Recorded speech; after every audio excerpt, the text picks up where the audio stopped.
Ran into a disaster with the 7.3 turbo project. I had a glow plug that did not work properly.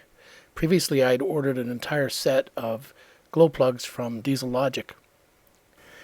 I installed the Diesel RX glow plug on this engine after removing the Autolite plug that had stopped heating. And what happened was, when I took this glow plug out, after installing it, it was stuck inside the head. It would not come off, and pulling it out just left the element stuck in there.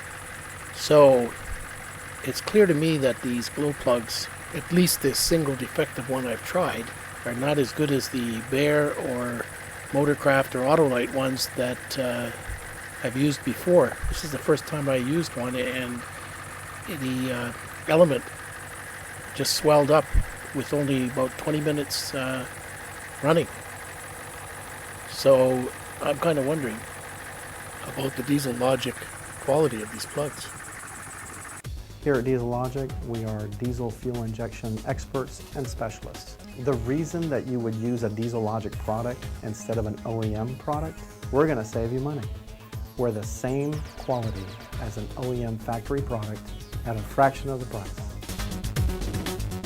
If anybody's got an idea of how to get this one out, I'd really like to know what to do, and any suggestions in the comments. Thank you.